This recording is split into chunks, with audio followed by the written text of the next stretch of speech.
Welcome everyone to the Flickering Torch rant session in Chateau de Gatti, where we will be discussing Darkest Dungeon. As a full disclosure warning, at this point in time, if you want to stop listening, leave, what have you, by all means go right ahead. There will be beer drinking, there will be chip crunching, there will be rustling of movements, there will be squeaks.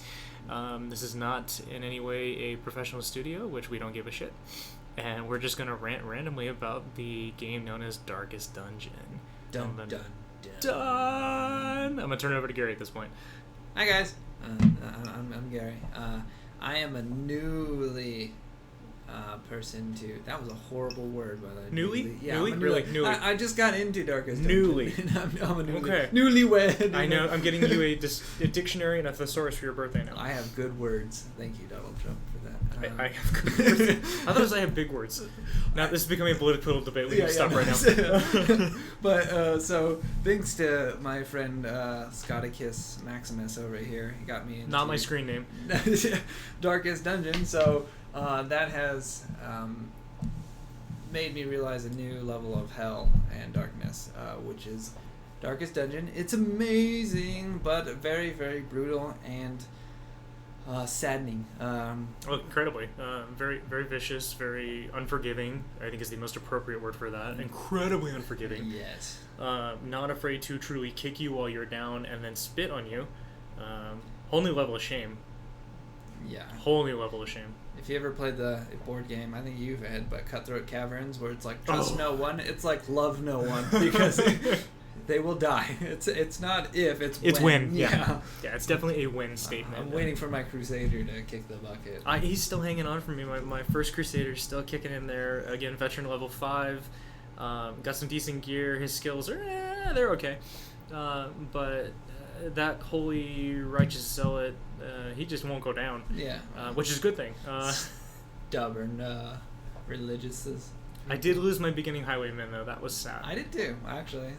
They're easy to kill, though. Yeah, his dodge, I think I equipped the wrong relic trinket, and the dodge that was possibly going to save me absolutely failed. He has no health. They have no health. Not he, but the highwaymen have no health, so dodge is important. So that's an interesting concept that you said right there, he. And it's funny because the names of them are both male and female.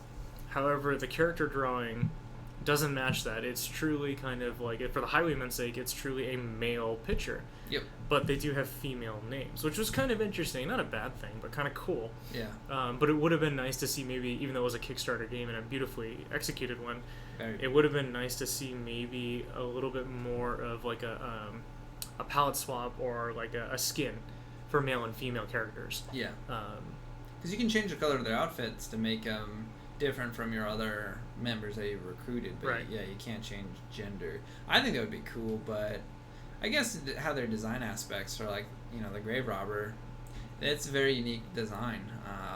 I like it, and changing it to male, I don't know how you would do that. Yeah, I can't imagine. I mean, what do you do? Do you take curves out and not? No, don't take the curve. Well, yeah.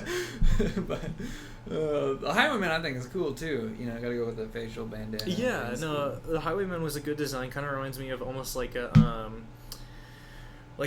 sailing ship's captain that went rogue, if you will. Yeah. Because he kind of has that coat, that jerkin, and then has like the bandana that is around the neck, also almost the scarf bandana. I've never realized where, if you think about it, the different characters seem to be pulled from different designs from all over. Because, you have the,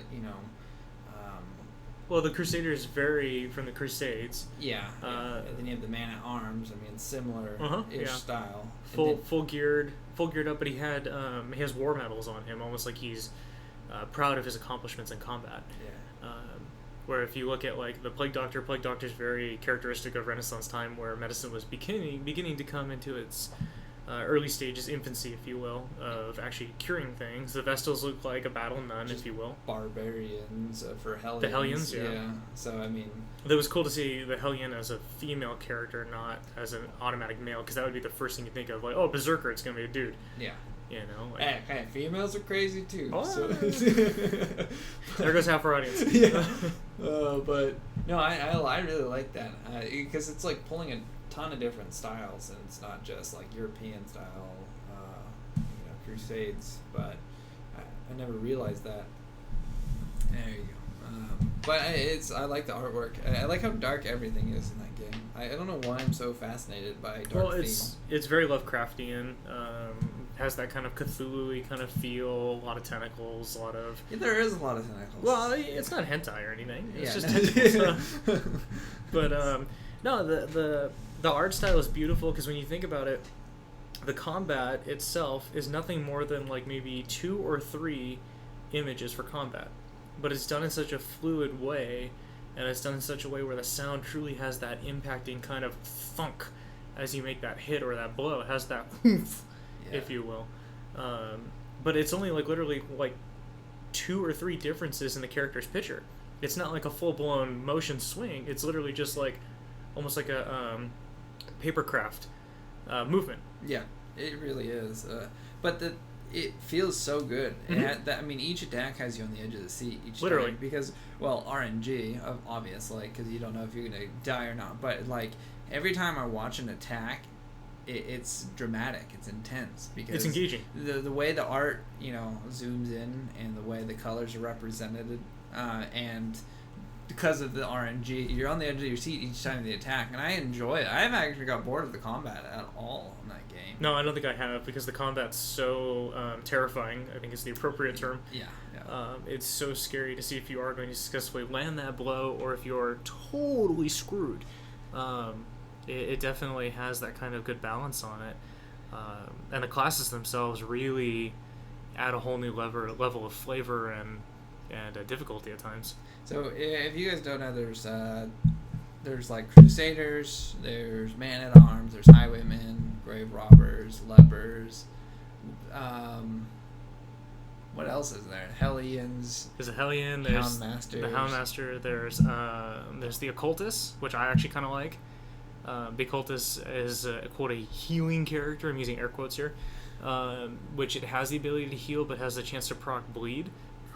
But the ranged attacks it has, and the debuffs it has, if you actually play your cards right with the Occultist, you can actually do a fair amount of debilitating damage. I like the Abysmal Pull ability, where you can pull somebody from the back row closer to you. Yeah. Wonderful at times, because it's like, well, I don't need to heal anybody, and that one's pretty annoying, and I know if I get them close enough to my hit hard character, it's going to do well. I wasn't fond of it because I didn't want to take the chance of bleeding, but bleeding's not that bad, especially if you carry like 2 bandages. But the 0 to 12 healing is way better than the Vestal. It is like maximum 6. Even then, I always with RNG, curse you, I get like 2, maybe 3. Every once in a while, I'll critical and get like the 6 or. Well, so that's the thing is like my level 3 Occultist, I've dumped a couple points into his trait for the heal itself, and like yes, it does have a chance to proc bleed, but bleed's not bad. It's really manageable. Even without a bandage, it's still manageable. It's like 1 or 2 damage. But I've gotten him to crit for 30 on a heal. Wow. And just to see your character go from like, oh dear sweet god, it hurts, it burns, I'm gonna die, to hey, I'm feeling great, is kind of cool and hilarious and terrifying at the same time. But I've had him crit for 30. It's scary. It's just like boom. Or like get to that level. The Vestal crit is like 12. Yeah, I do like the group here of the Vestal, the group heal of the Vestal. That is nice for just topping everybody else when you're like on the last enemy. Or when you're on Death's Door. Yeah, and everybody's on Death's Door. Like it's a good way to get people out of it. However, I have seen the Occultist heal for 0. Or for 1. I have. A lot. I have to, yes, because that's back to RNGs. Yep. Oh, lovely, lovely RNG, you cruel mistress. You think there would be an actual ability or a trinket for Occultist to add like a +1 to heal or get rid of that 0 chance? It's entirely possible. I haven't run into one. I haven't either. I don't think there is one. I think that's just the design of the character. Possibly. I mean, because it is a risk. You are doing, quote, a dark ritual to heal someone. Isn't it like the description you are taking power from the darkest dungeon, from like the demons of hell and stuff, and they're the one who's dabbling in that dark magic to do.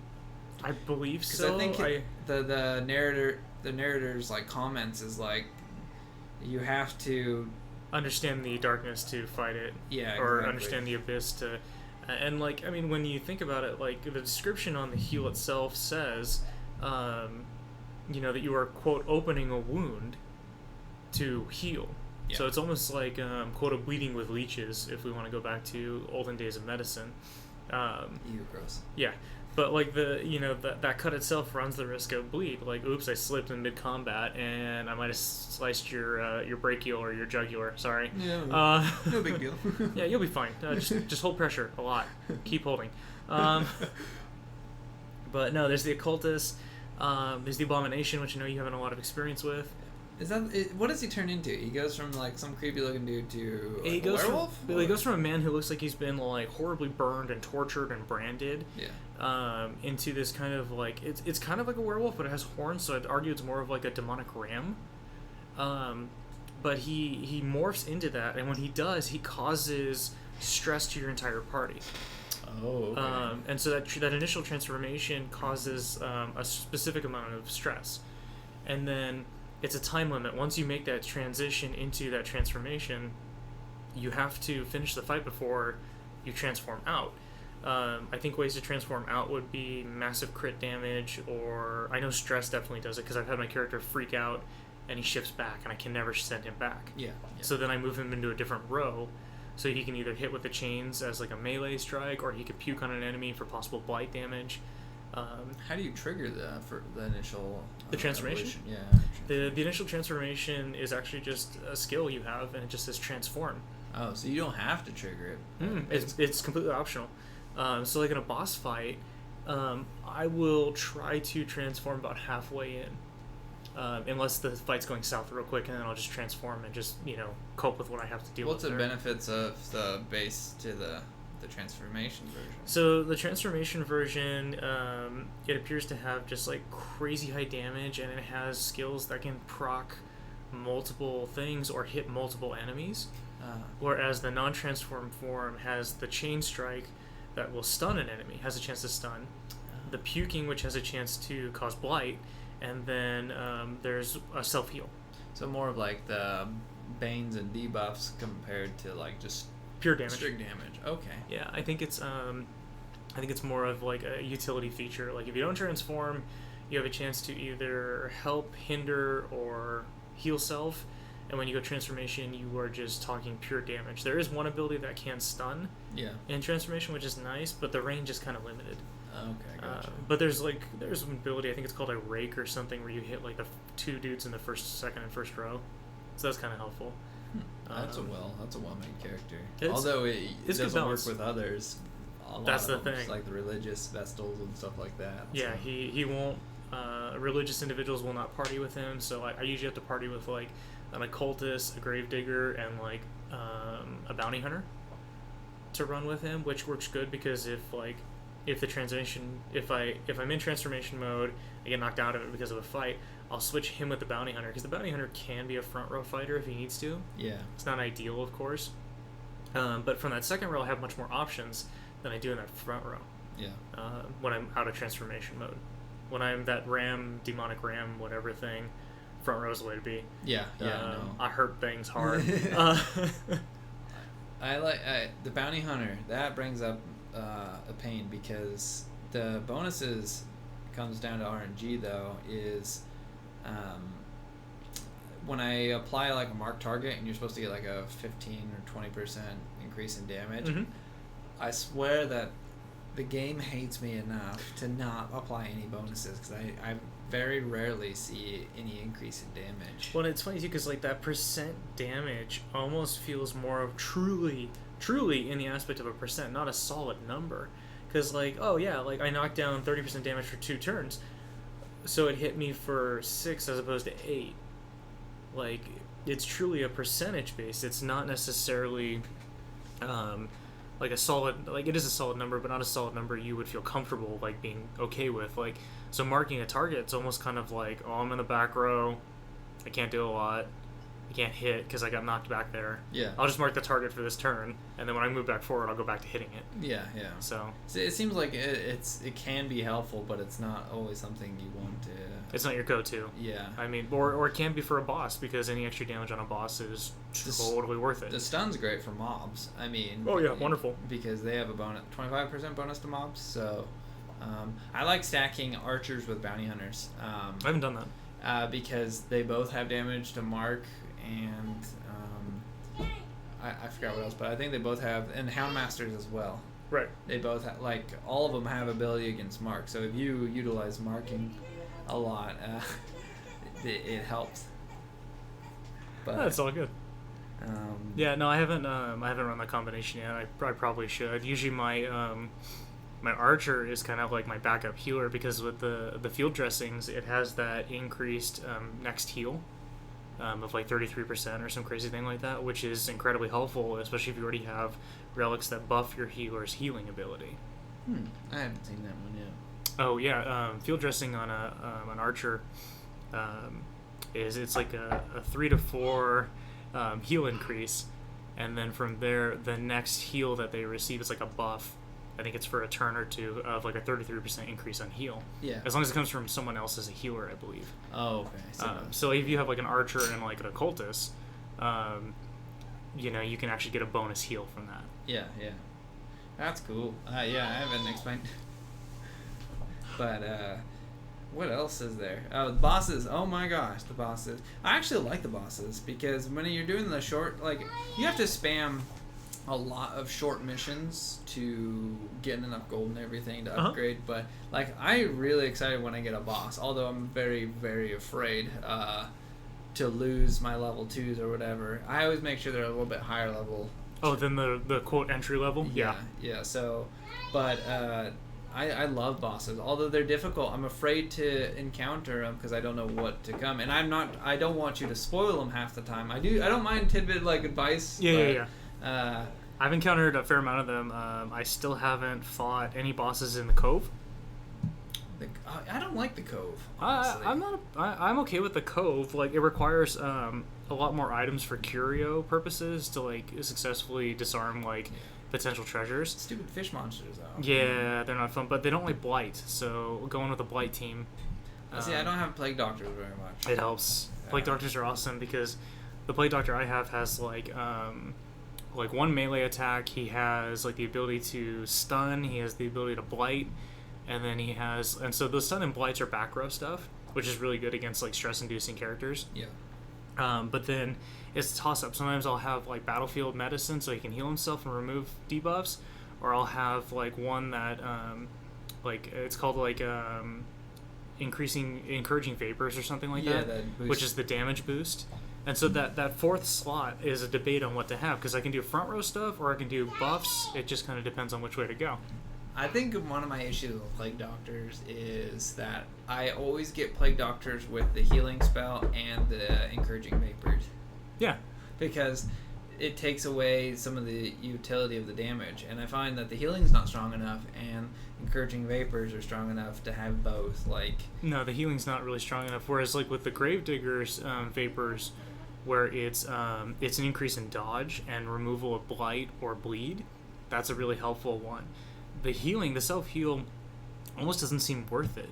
Yeah. The damage buff is pretty helpful because you can give it to other people. But at the same time... Like lepers? Oh, I spam that with Plague Doctors and lepers. Oh, yeah, like the revenge perk on lepers. Well... Or whatever it's called. The damage increase just from the Plague Doctor with the leper is insane. Oh, okay, yeah. 25% or whatever, 15% it is a substantial amount on lepers because their damage is so much higher. Yeah. And that's it in a nutshell right there. But it's the other thing too, is like when you get one from the stagecoach, it's almost like, okay, like I know it's not a lot of money to unlock new skills. It's like 700, 500 depending on your perk level. But that's the question, is like, do I dump that money into that character who's so fresh, so new, I don't even know if it's going to benefit me down the road, or do I just dismiss them like they're just last week's meatloaf? Yeah. I tend to not invest until they're a certain level, just because they get so many debuffs and bans and against them quirks and other stuff that I don't.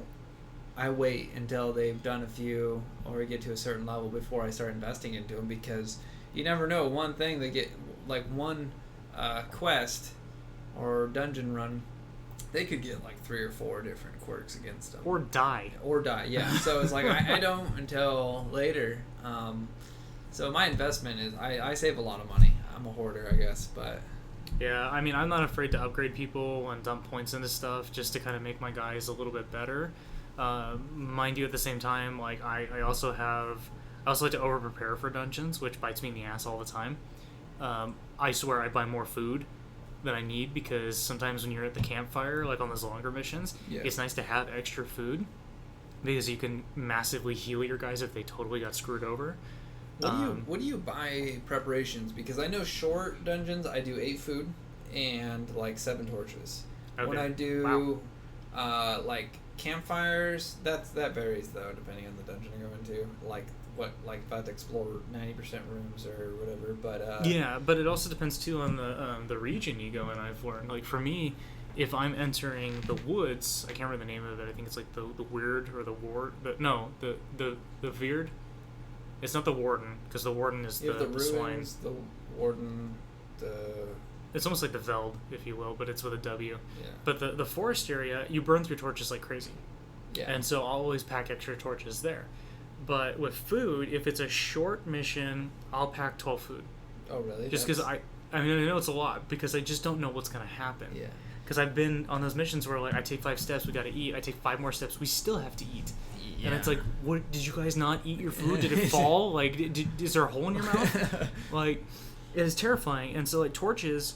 Oh, it goes in the mouth. Yeah, food goes in the mouth. Oh, gosh, my bad. I need a diagram here.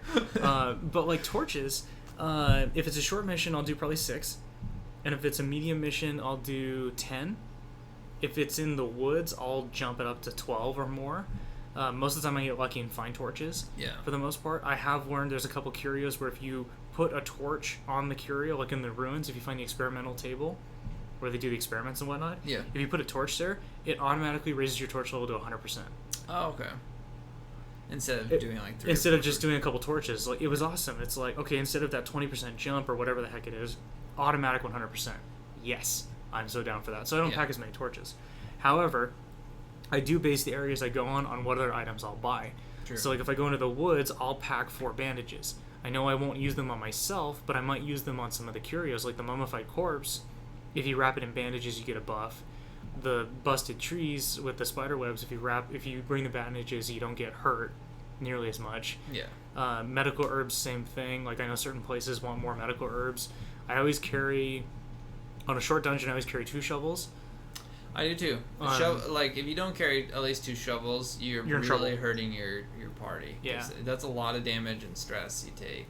I mean, it's only a few damage, but it's enough. Yeah. Well, it's like 5, sometimes 6 damage, depending on how it goes. Depends I might be on wrong what with level. numbers. Yeah, because like lower level, it's only like 2 to 3. Okay. But like medium, higher level, like medium dungeons, higher levels, it does significantly more damage. That makes sense. It's a good chunk for only like a 20 HP character or something like that. But and then I did learn too in my travels, like obviously medical herbs, holy water, bandages. Do you carry all those? Because I usually only do like 1 or 2 blight poisons, depending, or like 1 or 2 bleeds, and at least 2 shovels. Mediums, I do 3. But like my food wise, I do 8 food, because with short dungeons I can drop out at any time. They're usually my like waste away low level guys. So, you know, don't worry about feeding them too much. Maybe for food if you're going to burn them. Yeah. But, and then when I go medium, I do 12. Because I usually loot a lot of food. I don't know why. I have a food collection. I don't. Food's always low on the... But sometimes I do 14, just add a little heals in there. Mm-hmm. You know, to have the like 1 character eat 2 or so. But then I keep the rest for the campfire typically. Yeah. But that gets 3 meals. Unless you camp, you could spend 8, which is 2 meals. Yeah, the feast at the campfire is, in my opinion, worth the investment if your guys aren't doing good. Yeah. If everybody's fine, I might do just the standard or the less than. I always try not to starve my guys because God knows what happens when you starve them. It's just not fun. Yeah. They definitely take a punishment from that. Isn't like 25% damage? Yeah, some crazy thing like that. Yeah, don't ever starve your characters. Yeah. Yeah, don't ever do that. Food is good and important. But let's talk keys. How many keys do you take into a dungeon? I had none. Really? Yeah. I just risk it. Oh man, you're brave. Like I don't know why. I've gotten lucky and I always find secret rooms. And a key. How do you find secret rooms? Sometimes like when I'm scouting, like there will be a room off the map that has a star on it that's yellow. I haven't found one of those yet. Oh, my friend. I'll have to start doing scouting more. No, like scouting's the perks of scouting are totally worth it. Oh yeah. But like sometimes too, like even if it's not scouted, if you just press up, sometimes in a random location you might enter a secret room. Oh. Because that's how you get into them. And then once they're in there, there's almost always like a locked sarcophagus or a locked chest. And if you have a key and open it, spoilers obviously, you have about 3 seconds. 1, 2, 3. If you open that thing with a key, it has these gems that are worth like 2,500 a piece, and there's always 3 of them in there. Oh, really? And sometimes there's rare items in there too. Okay, because I just recently learned that keys actually give you more loot out of chests. Yes. And less likely to be trapped. I typically take 2 to 3 keys with me depending on the mission, regardless. They're expensive, they add up real fast, but they're totally worth it. Yeah. And so I also have to start using them. I just started, like, I love scouting, but my characters are always iffy when I group them together. I haven't found a great balance between which party members to use. And neither have I. So, like, I kind of just randomly throw together, and I don't pay attention to scouting chance, which I need to start doing more because scouting helps you avoid really tight spots. Mm-hmm. You could avoid like all the battles depending on the quest, obviously, but yeah, if you can move around the dungeon easily enough. Yeah, but so I mean, I'll have to start doing keys. I didn't know about that one. Secret rooms. Yeah, secret rooms. I should have known. It's a dungeon. I mean, there's secret rooms. Everyone can't be a crazy wizard or anything without having some secret rooms in your lair. You know. Oh yeah, and then be careful too. Like I've found a couple. I've heard of one mini boss, which I'll talk about in a second, but the other one I want to talk about. The Collector. Yeah, the Collector is what I'm talking about originally. But have you encountered him? Yeah. Are you serious? Multiple times. Oh my god, I have never run into him. Screw it, we're talking about the Collector now. Yep. He's a pain in the butt, dude. I haven't seen him. Really? No, I've been so like I need to knock on wood right now because like knocking on my head. He's hard. Here. He's like. He's rough. He brings up your corpses. Yeah. Well, yeah, because he. I ran into him like first time. Got my butt handed to me because I didn't know it because he summons corpses and stuff, and you got to kill the corpses but hit him because he like just summons the crap out of them, and if there's 3 on the field, he'll hit you and he'll do like an AoE, I think. Oh. So he hurts and he has like 70 health, and the corpses have like I think like 12 to 15 each or something, or no, that's pretty respectable. 7 to 15 I think. Still respectable depending on the characters he summons. So he can really kick your butt quickly, and the characters he summons do a high amount of damage, like unbelievably high. So you can't, if you're low and you're just randomly traveling through a dungeon, you come across them, or an idol that summons him, because I've came across those. I found the idols that summon not the Collector, but the oh god, I can't remember the name of it, but it teleports you into like a whole new world, as in like a whole new dimension. And you fight this monstrous creature. Like I did it. Like everybody's veteran level is 1. Yeah. Which was terrifying. And I go into this fight, and this thing has like 250 health, and it summons minions like crazy that all have like 10 to 12 health. It's not the glob one, is it? The big. I can't remember. Yeah. Like I found this thing that's a sacrifice a torch to enter the world of eternal darkness. Oh. Big mistake, by the way. Don't do that. Yeah. Those are if you're like really looking for a challenge. That is a fight and a half. Because there's multiple different idols that you can summon those bosses. Yeah, there's some like that. Because I was like, it's like, oh yeah, touch this if you want to frickin' fight the minion of hell or demon, whatever. And I touched it. If you want to fight Lucifer, yeah, go for it. Yeah, it's like like the giant glob thing that I lasted at least 2 rounds, and then I was just completely hammered to death by this thing. I don't know what it was, but it completely beat the crap out of me. Regret it.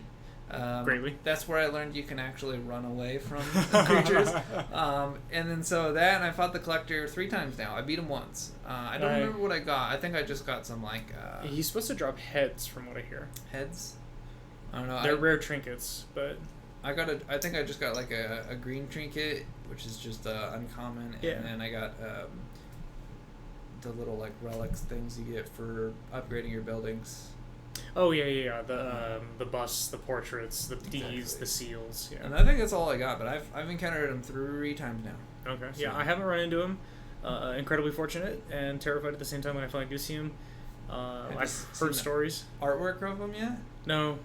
Yeah, you'll enjoy it. I like it a lot. It reminds me of Scooby-Doo, honestly. Ooh. One of their ghosts from Scooby-Doo. Like Zoink Scoob!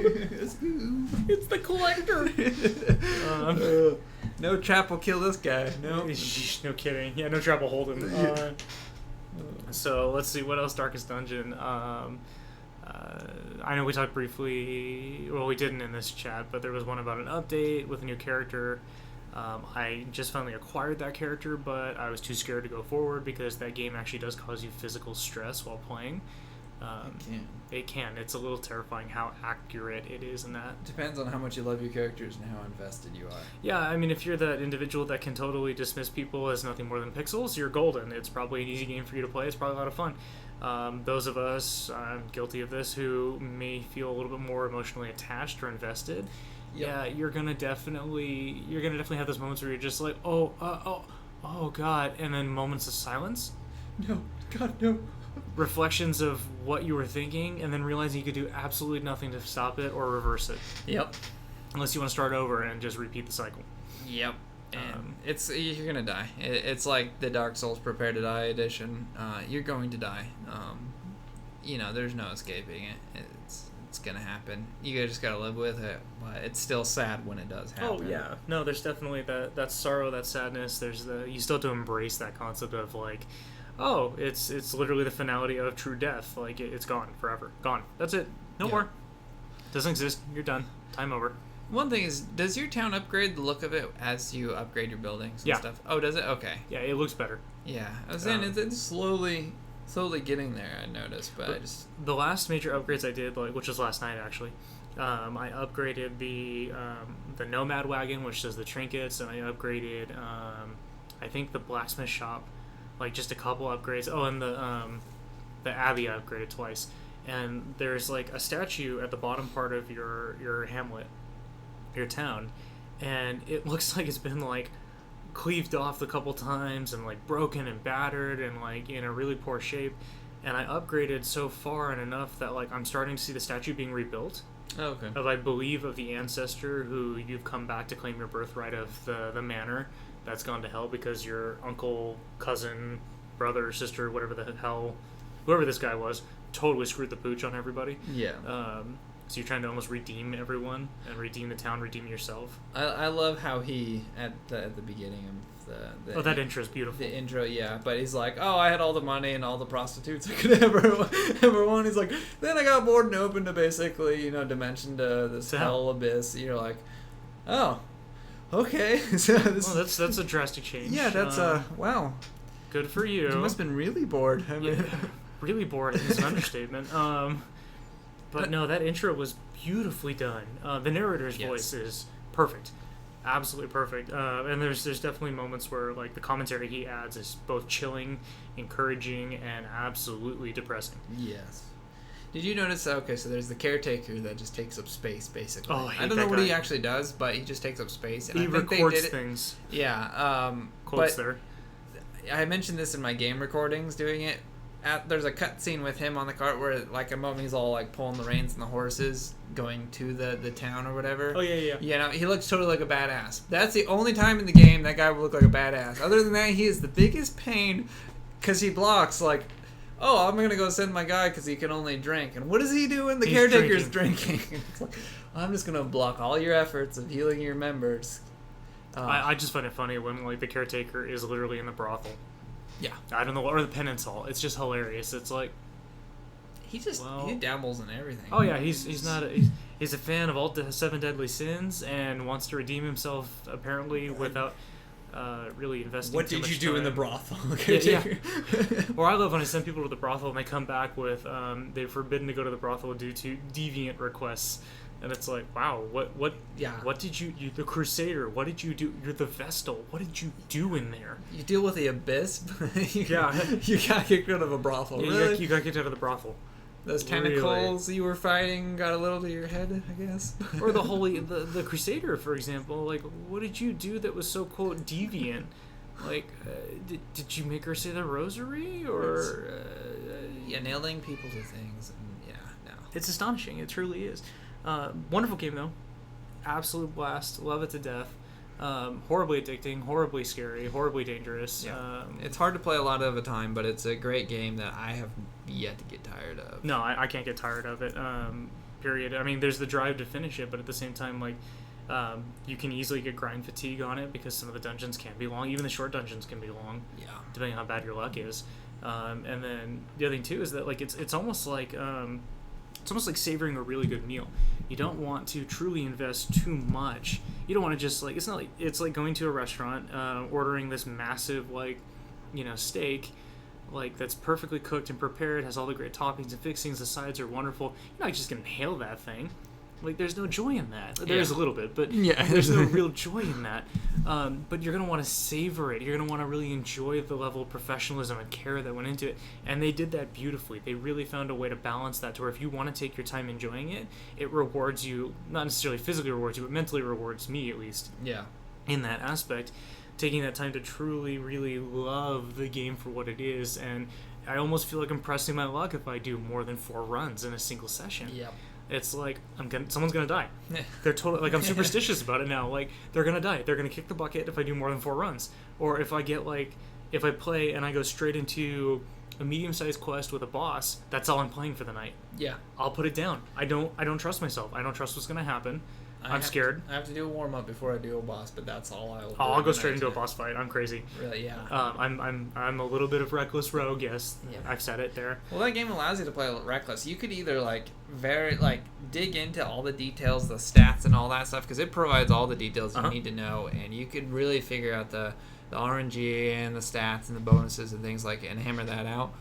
Or you could just go like I do and randomly throw a party together and really push your luck and just, like, let's try this attack this round. Nope, that didn't work. And then, So with the stats real quick, that's one thing I do like about it is that, like, I can see the hit percentage of me successfully hitting this thing, which is kind of really nice. Like, I kind of miss that concept, but does it take away a little bit of the adventure of it or kind of the surprise? Possibly. Excuse me, I burped. There we go. Possibly, but at the same time, in a game that difficult in general, it really doesn't steal a lot. If anything, it makes it almost more safe, a little bit more friendly, a little bit more encouraging, because it's like, hey, you got a 67% chance you're going to hit this thing. Yeah. Like, you'd think the odds in your favor, they're probably not, but it looks encouraging, and you're desperate.